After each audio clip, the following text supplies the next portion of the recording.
Attack पे चल रहे थे, छक्का चौका 14 चौके मारे बाबर आजम ने, 14 चौके और 4 छक्के। तो आप अंदाजा लगाए नेपाल क्वालिफाई करके आया है, कोई ऐसे नहीं आया। तो जब क्वालिफाइंग राउंड खेल के आया है तो इसके मतलब कोई ना कोई तो बात है। जो 21 से 22 ओवर जो बैटिंग हुआ, जो धुआंधार बैटिंग हुआ, यकीन कीजिए माइंड बोलेंगे फखर जमान, सिर्फ नाम का फखर होने से नहीं होगा। देखिए मैं जो बोलता हूँ सच बोलता हूँ, सच के सिवा कुछ नहीं बोलता हूँ। मुझे बड़ा गुस्सा आता है, एक टाइम में दिल और ज्यादा उस टाइम धड़का जब 25 रन पे हमारे 2 विकेट ले चुके थे।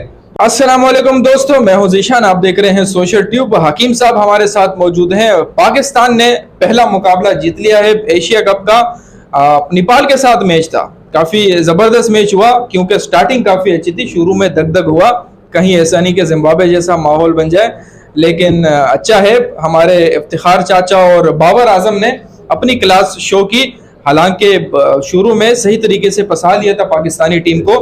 तो एक्सपीरियंस बोलता है। बाबर आजम ने आज साबित कर दिया, 150 प्लस स्कोर किए।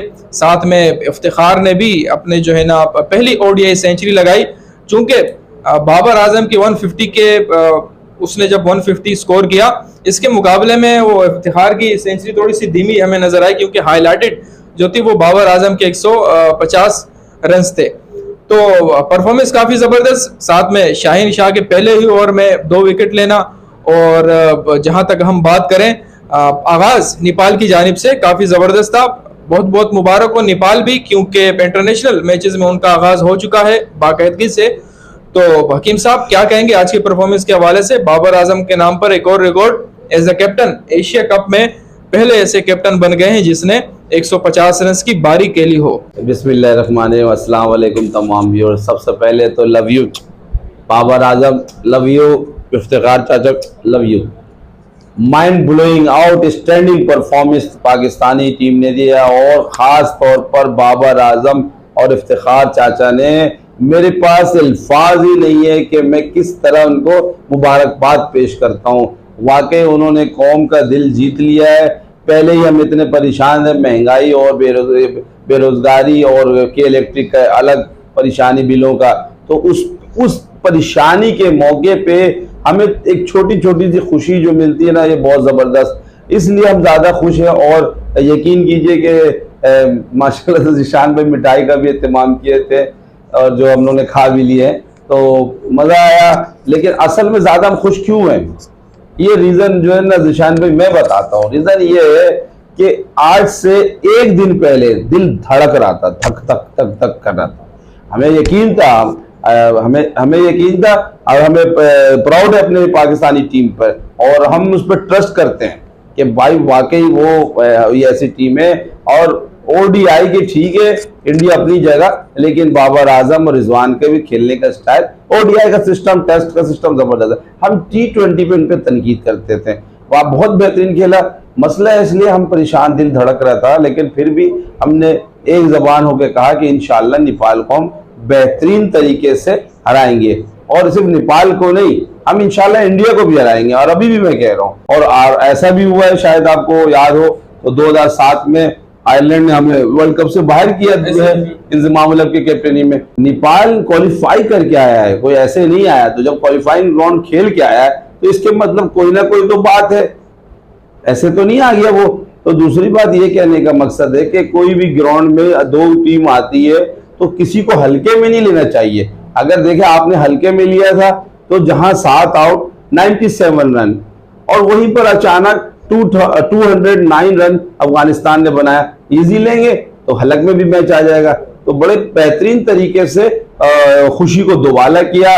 और सबसे बड़ी बात निशान भाई कि एक टाइम में दिल और ज्यादा उस टाइम धड़का जब 25 रन पे हमारे 2 विकेट ले चुके थे। हमने भी दुआएं की कि या अल्लाह इज्जत रख लेना पाकिस्तान टीम का, और अल्लाह ने रखा। वाकई बेशक बाबर आजम ने और इफ्तिखार ने बहुत अच्छा हैंडल किया है, मिडिल ऑर्डर में आके इतना जबरदस्त किया है। और मैं एक बात बताऊं कि मोहम्मद रिजवान भी जो है ना, मेरे ख्याल से इफ्तिखार चाचा, वो अनफॉर्चुनेट रहे मोहम्मद रिजवान चाचा का नंबर नहीं आता शायद, क्योंकि रिजवान जिस तरीके से खेल रहे थे, और उन्होंने अभी स्टार्ट ले लिया था। आप अगर देखा जाए तो हिटिंग पे उन्होंने रिजवान ने स्टार्ट ले लिया था, तो आगाज शुरू कर दिया था। लेकिन अनफॉर्चुनेटली कि अगर वो सिर्फ बल्ला को नीचे जमीन पे रखता और वो बॉल फेंक रहा कौन है उस तरफ नहीं देखता, क्योंकि चंद सेकंड जो उधर मुंह जो है मूव हो जाता है, तो उससे बहुत फर्क पड़ता है। अगर वो डायरेक्ट जाके बैट को ले आता तो मेरे ख्याल से नो डाउट ये शायद आउट नहीं होता। दूसरी बात, एक बात मुझे बड़ा अखड़ा कि हम जो मैच इतने दिनों से देख रहे हैं कि ये लड़के को, सलमान आगा को हम चांस दे रहे हैं, बार बार हम खिला रहे हैं। हाँ, तो उसने गलत शॉट नहीं, वो मैं उस आज के मैच के लिए बात नहीं, मैं इस जो बात को है ना मुझे क्लियर करना था। लेकिन तीनों मैच में उसको फॉर्मेट में चांस दिया, यहाँ तक के ना इंसाफी इफ्तिखार चाचा के साथ भी हुआ तीसरे मैच में, लेकिन फिर भी सलमान आगा को तीनों मैच दिया गया, यहाँ तक के आज का मैच लेके 4 मैच। आप उसको देखिए, पहला दफा जब उसको खेलने का हुआ, वही खेलना, कभी क्या बोलते हैं लेग पे खेल रहा है कि कोशिश कर रहा है, कभी स्वीप शॉट खेल रहा है, कभी उल्टे हाथ से खेल रहा है, कभी कुछ कर रहा है, मतलब आउट हो चुका अफगानिस्तान के कीपर से। उसके बाद वही हरकत कर करके, और उससे लग भी नहीं रहा है। एक होता है ना कि चलो दिलशान की तरह शॉट खेल लिया, या मोहम्मद हारिस की तरह, साइम अयूब की तरह, या क्या कहते हैं सूर्य कुमार यादव की तरह। मेरे ख्याल में उससे कहा गया था कि आप सिर्फ सिंगल डबल करें, स्ट्राइक विकेट करें। मेरे हिसाब से उसी हिसाब से नहीं, मेरे हिसाब से अगर माइंड नहीं करे तो हमारे कैप्टन बाबर आजम साहब, मैं दिल की गहराई से उसको मुबारकबाद पेश करता हूँ। और मैं रिक्वेस्ट करता हूँ कि सलमान आगा को ड्रॉप करके मेरे हिसाब से अगर हारिस को आप खिला ले तो ज्यादा बेहतर है, क्योंकि हमें बैटिंग चाहिए। सलमान आगा पे तो हमें ये भी भरोसा नहीं कि वो बॉलिंग निकाल सकता है कि नहीं निकाल सकता है। इसलिए मेरे हिसाब से सलमान आगा के परफॉर्मेंस की वजह से सिर्फ ये होता है कि विकेट गिर जाती है। अच्छा, दूसरी बात ये करना था कि फखर जमान सिर्फ नाम का फखर होने से नहीं होगा। देखिए, मैं जो बोलता हूँ सच बोलता हूँ, सच के सिवा कुछ नहीं बोलता हूँ। मुझे बड़ा गुस्सा आता है। एक चीज है, अब आप नेपाल के खिलाफ नहीं करेंगे, अफगानिस्तान के खिलाफ नहीं करेंगे, किसके खिलाफ करेंगे? मैं पहले भी निशान भाई को कह चुका हूँ कि फखर जमान बॉडी लैंग्वेज से समझ में मुझे अभी तक नहीं आया। 30 रन 20 रन 30 रन 20 रन, आप सईद अनवर को भी देख लें, चुपे रुस्तम है ना, वो बड़े मैच में परफॉर्म करेगा। क्या मकसद है कि अगर 10 मैच खेले तो एक मैच में, आपको याद होगा या नहीं याद होगा कि सईद अनवर जब वो शारजा की सीरीज खेलता था तो वो काली आंधी जो जिस टाइम खौफ के आलम होता था, उस टाइम वो 3-3 सेंचुरी मारता था। और यकीन करो कभी उसके अंदर चेहरे में मैंने गरूर तकब्बुर नहीं देखा। वो 3-3 सेंचुरी मारता था, यहां तक कि इंडिया को भी सेंचुरी मारता। आपको याद होगा मेरे ख्याल से इंडिया में जाके 194 कहां बना है? पाकिस्तान अपने होम ग्राउंड में थोड़ी बनाया सईद अनवर ने उसके इंडिया के होम ग्राउंड में बनाया। तो मेरे ख्याल से स्टेडियम का नाम मुझे याद नहीं आ रहा। और यकीन कीजिए उसने हुब्बुल वतनी का मुजाहरा किया। उसने कहा कि मुझे इल्म नहीं था कि 200 है, वरना मैं शायद थोड़ा सा संभल के खेल के मैं और पीछे 4 से 5 ओवर बचे थे। तो ये रोहित शर्मा का जो रिकॉर्ड बना अब बना है, ये आपको उससे पहले और अल्लाह की शान ये देखिए कि ये सईद अनवर के रिकॉर्ड 10-12 साल कायम रहा। ये नहीं कि फौरन टूट गया। और इंशाअल्लाह अगर ये 264 का भी कोई रिकॉर्ड तोड़ेगा तो पाकिस्तान के कोई ना कोई खिलाड़ी तोड़ेंगे। ज्यादातर मुझे तवक्का बाबर आजम से, क्योंकि आज की जो बैटिंग देखी वाकई एकदम समझ में नहीं आ रहा था। और यकीन कीजिए पैसा वसूल हो गया, पैसा वसूल हो गया, बिल्कुल वसूल हो गया। उन्होंने अपना एक्सपीरियंस शो किया ना अब, और जिस तरीके से मिड में आके बाबर आजम ने टीम को लेके चले हैं, लग रहा था कि वो खुशकिस्मत भी रहे, एक कैच उनसे छूटा है। 60 रन स्ट्रेट पे याद है कि 60 रन पे, मुझे याद है मैं देख रहा था लाइव, 60 रन पे उसने स्ट्रेट खेला तो वो कॉटन बॉल होने का खतरा था। लेकिन उस शॉट में मेरे ख्याल से कुछ ऐसे दम थे जो, अच्छा ये जो शॉट से कॉटन बॉल से बच गया और उसके बाद 60 रन के बाद 151 बनाया, तो कितने रन का फर्क आया भाई? 91। तो कितना? 91 रन। सही है।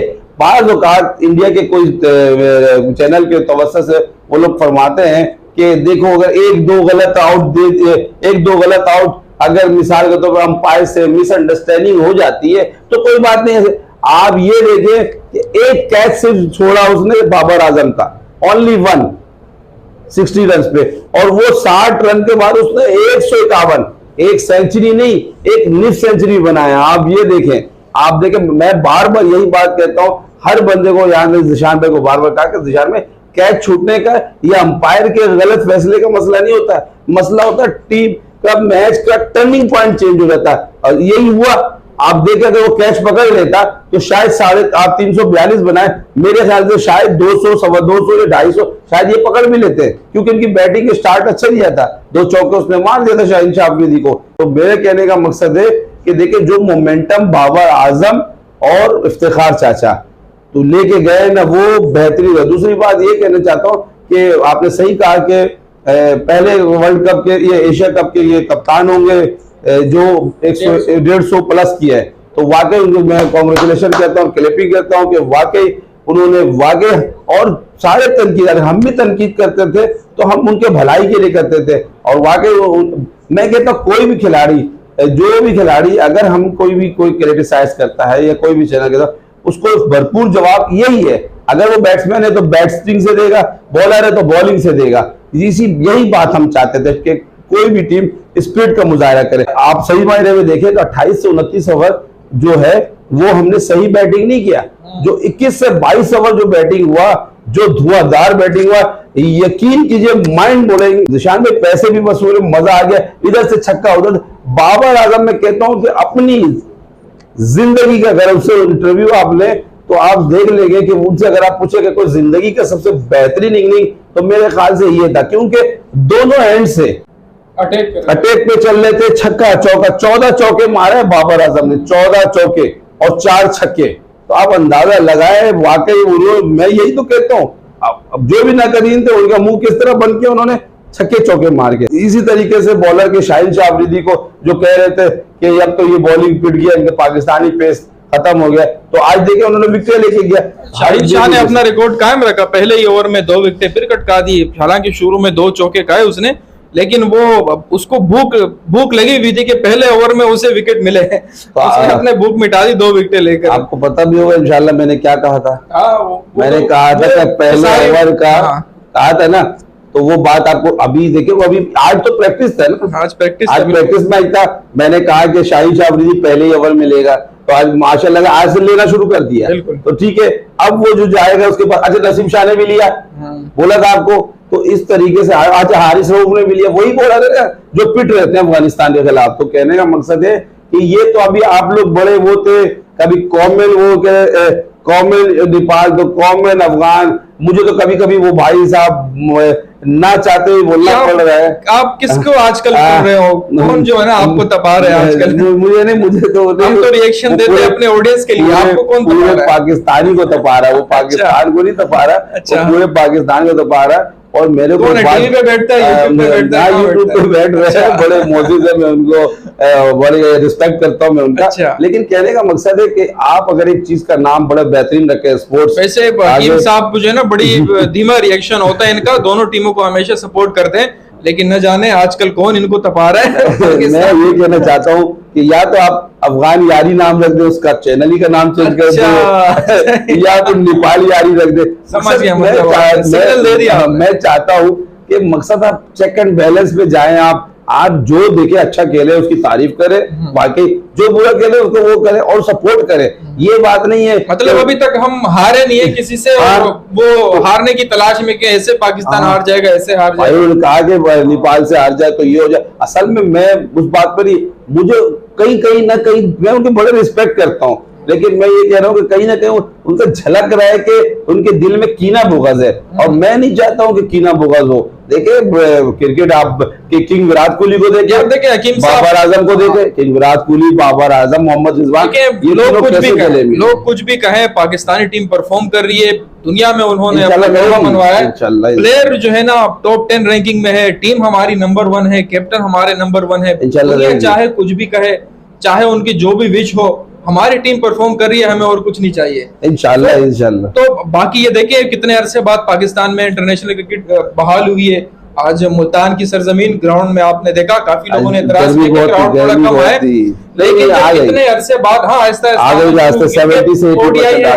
सेरेमनी में थोड़े से कम लोग थे, बाद में 50 ओवर का मैच है, तो एक इनिंग के बाद काफी ज्यादा रश हो गए थे जैसे जैसे शाम होने लगी। जी असल में रीजन ये भी है ना निशान में कि मुल्तान में बहुत अरसे से मैच ही नहीं हो रहा था, आपको याद होगा। पाकिस्तान में नहीं हो रहा, और पूरे पाकिस्तान में इतने अरसे से इंटरनेशनल मैच नहीं हो रहे। हाँ, लेकिन लोग तो भूल गए हैं, ग्राउंड जाना भी भूल गए हैं लोग के मैच के लिए जाएंगे।